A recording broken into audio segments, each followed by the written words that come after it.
We want to send a strong signal to the rest of Canada and to the world that Canada is not divisible. I have always said that I support Alberta's sovereignty within a united Canada, and I think that that is the viewpoint of many of the premiers. Canada is in the midst of a political earthquake. After Ottawa flatly rejected any possibility of negotiating provincial autonomy or secession, the western provinces, led by Alberta and Saskatchewan, have unleashed an unprecedented counteroffensive.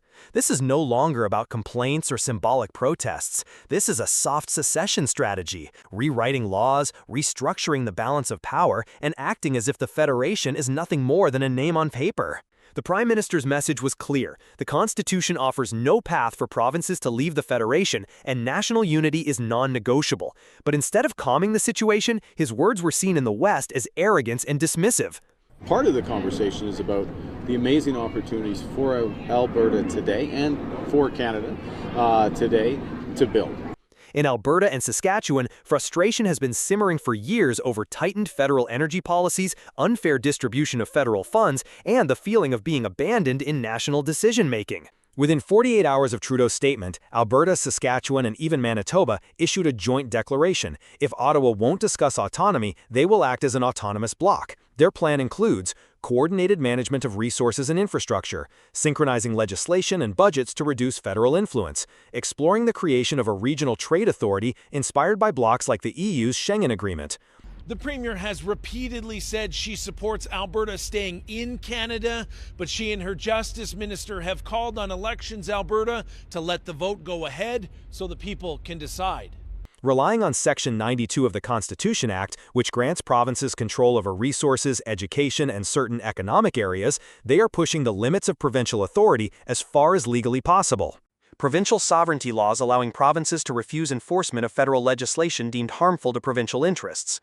Creation of the Western Energy Consortium to take full control of approving oil, gas, and renewable energy projects, cutting out federal agencies. Direct negotiations with U.S. states like Montana, Texas, and North Dakota, opening trade offices in Houston and Washington, D.C. Exploring independent policing, pension funds, and security models to reduce dependence on national systems. Ottawa initially dismissed this as symbolic politics, but the speed and coordination of the Western strategy have forced the federal government to adjust, even considering changes to equalization payments to ease tensions. Yet the West's response has been cold. The era of symbolic gestures is over. They want structural reform, not promises. This is not an outright secession, but the construction of independent infrastructure within the shell of the Federation. If Ottawa remains firm, escalation scenarios could include withholding or reducing federal transfer payments, launching mass legal challenges to delay federal policies, slowing the flow of energy and agricultural products to the east. At that point, the debate will no longer be a theoretical unity versus separation argument, but the practical reality of self-governance and forcing Ottawa to negotiate. The Canadian Federation is facing an unprecedented stress test. Alberta and Saskatchewan aren't talking about leaving, they are living as if they already have. Laws, the economy, diplomacy, all are being reshaped so that power begins in the West, not in Ottawa. The question now is not, will Ottawa concede, but will Ottawa bend or break under this pressure? Whatever the outcome, Canada will never be the same again. Welcome back. Canada is looking to boost trade with other North American trading partners, namely Mexico, as both countries try to work out a trade agreement with the volatile U.S. under President Trump. We have always said that we will apply tariffs where they had the maximum impact in the United States and a minimum impact in Canada. In Mexico City, a closed-door meeting between senior Canadian and Mexican officials is underway. On the surface, it looks like a routine trade discussion, but behind those closed doors lies a bold strategy to forge a tighter alliance in order to counter Washington's unpredictable tariff strikes.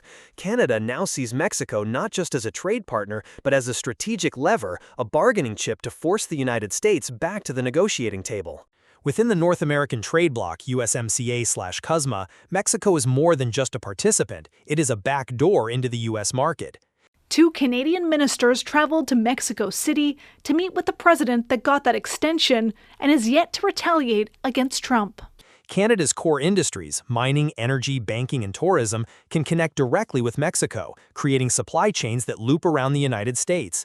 If Washington erects tariff walls, Ottawa can still rely on bilateral agreements with Mexico to keep goods and services flowing without depending entirely on U.S. goodwill.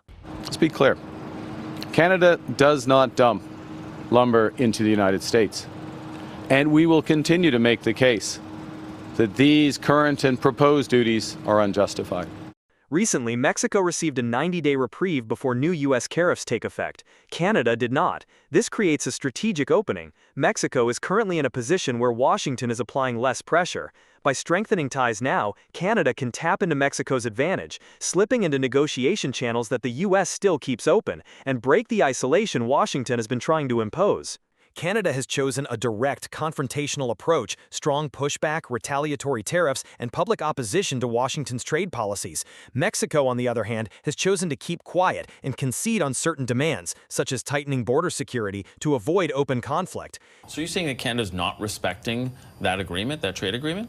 Well, I think they'd be the first ones to admit that. I mean, it's not respecting. If managed skillfully, these two approaches could form a diplomatic pincer. Canada plays the hardliner, Mexico plays the conciliator, forcing the U.S. to recalibrate its stance to avoid a complete fracture in the North American bloc. Protecting North American supply chains, keeping trilateral trade flowing even under new U.S. tariffs. Boosting cross-investment, encouraging Mexico to invest in Canada, particularly in food processing, energy, and banking. Adding political pressure on Washington.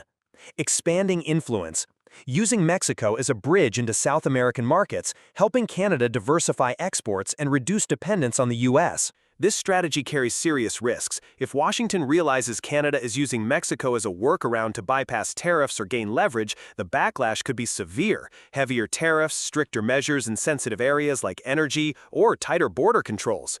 Moreover, Mexico has its own priorities and will not hesitate to adjust its position if an alliance with Canada threatens its own standing with the U.S. The meeting in Mexico City may last only a few days, but its significance goes far beyond a routine diplomatic trip. It signals that Canada is willing to play a high-stakes game, turning Mexico into a strategic lever to break U.S. dominance. In this power play, Ottawa is betting on its ability to coordinate two very different diplomatic styles, Canada's blunt directness and Mexico's subtle flexibility, to force Washington to rethink its moves. If the gamble pays off, it could mark a major shift in the balance of North American trade. But if it fails, Canada could bear the full weight of U.S. retaliation, a price that may far exceed anything Ottawa originally calculated. How much we love Americans, how much we love the U.S. And as I've said on this show many times, that a tariff on Canada is a tax on the American people. President Trump hit Canada with an increase of 35% tariffs last Friday. But both sides of the border are still negotiating for a mutually beneficial deal. Canadian officials tell me they're expecting trade talks to take a while, saying things are moving slowly. U.S.-Canada relations are at a breaking point. No more polite diplomacy. No more forced handshakes. In a bombshell interview, Ontario Premier Doug Ford declared, Trump is the most disliked politician in Canada. And he's not exaggerating, because what President Trump is doing doesn't just infuriate Canadians. It's hurting American families, killing American jobs, and isolating America from its closest ally. The Trump administration has unleashed the highest import tariff since the Great Depression, Mexico 25%, Canada 35% if they fail to fully comply with USMCA. Other nations like Switzerland, India, Vietnam, China, and more are being hit with 20 to 50% tariffs. He did say there's one way all countries could get out of a tariff hike in this scenario. But if you're building in the United States of America, there's no charge. The result? Skyrocketing prices, shattered supply chains, and global trade chaos. Ontario Premier Doug Ford didn't hold back. Trump isn't just punishing Canada, he's attacking his closest family member. Ford reminded Americans, Ontario alone supports 9 million U.S. jobs. Canada is a lifeline for U.S. industry, and Trump is severing that line. Over 37,000 Americans have lost jobs since the tariffs hit, and the toll is rising. He's probably the most disliked politician in the world in Canada because he's attacked his closest family member, and that's the way we look at it. A tariff on Canada is a tax on the American people, Ford said bluntly. Trump isn't protecting Americans, he's hurting them. Canada isn't retaliating with bombs, it's walking off the battlefield. Instead of tit-for-tat tariffs, Canada is diversifying, decoupling, and defending itself. Trade with the EU is up 25%. Exports to the UK have jumped 30%. Ontario alone attracted over $40 billion in new investments. Canada is reshoring manufacturing that used to rely on American supply chains. Ford made it clear, We will outlast the Trump administration, and we will never bow. CNN reports confirm the damage. Prices on electronics, toys, alcohol, clothing, shoes, watches, and steel have all surged. Families are paying 20, 30, even 50% more for everyday goods. American manufacturing is shrinking. Businesses are relocating to avoid tariffs. President Trump says he will impose a 100% tariff on computer chips sometime soon, but he didn't give an exact timeline. But that could impact prices on electronics, cars, and appliances. The latest estimate from the Yale Budget Lab: the average American family will lose $2,400 a year if these tariffs stay in place. So much for bringing jobs home. The truth is, factories are shutting down. Workers are being laid off. Families can't pay rent or mortgages. Ford didn't mince words. Trump isn't defending American workers. He's gutting them. For decades, Canada has stood by the United States as a loyal ally, as a trade partner, as a trusted friend. But under Trump, that friendship is under siege, not just because of tariffs, but because of arrogance, betrayal, and reckless ego. Doug Ford spoke for millions of Canadians when he said, "We love Americans, but no one loves a friend who puts their hands around your neck and calls it loyalty." If Trump keeps down this path, he won't just lose a partner. He'll lose the last shred of trust the world still has in America. He's not building American strength. He's burning bridges and burying American jobs with them. Since U.S. President Donald Trump signed an executive order on Thursday to raise the tariffs on Canadian goods from 25% to 35%, the reaction in Quebec has been mixed. So we must stand up and fight to protect our economy and our jobs. After years of simmering tensions, Quebec has just detonated a political bomb. Premier François Legault made a shocking public statement: "We are assessing the possibility of organizing a new referendum on sovereignty." This isn't a vague political hint, it's an official signal of discontent, sent at a time when Quebec feels ignored, dismissed, and culturally erased by Ottawa. While the federal government struggles with Trump's trade pressure and growing discontent from Alberta, Quebec, Canada's cultural heartland, is now quietly preparing to walk away. Quebec is currently absorbing over 400,000 temporary immigrants, most of whom are managed under federal authority. Premier Legault has demanded a 50% cut, but Ottawa has offered no response. This growing pressure on infrastructure, housing, and social services is breeding public frustration. Quebec wants to accept between 25,000 and 45,000 permanent immigrants a year, depending on the results of consultations. That includes those in the Family Reunification Program, as well as refugees and economic immigrants. Meanwhile, Quebec passed Bill 96 to protect the French language, but Prime Minister Mark Carney hinted that Ottawa might support a legal challenge to the bill in Canada's Supreme Court. That was the last straw. Legault responded publicly: "I don't feel the love. I don't feel the concern from the federal government." This wasn't political outrage, it sounded more like a breakup speech. Quebec once played a pivotal role in helping the Liberal Party win the 2021 election, but since then, key industries, aerospace, forestry, and fisheries have been virtually ignored in Ottawa's national economic recovery strategy. While provinces like Ontario and British Columbia received massive funding and strategic partnerships, Quebec was left out, becoming what many now describe as the forgotten pillar of Canada. The message is clear: if we're not valued, why should we stay? Alberta, too, is heading for the exit. Premier Danielle Smith has announced a referendum on separation in 2026 and even lowered the signature threshold required to bring such a motion to vote. Quebec took notice. Parti Québécois leader Paul Saint-Pierre Plamondon hailed Alberta's move as a model roadmap for Quebec. What once seemed like isolated frustration is now a coordinated political undercurrent, one fueled by regions that feel betrayed by the nation they helped build. This is no longer internet chatter or symbolic protest.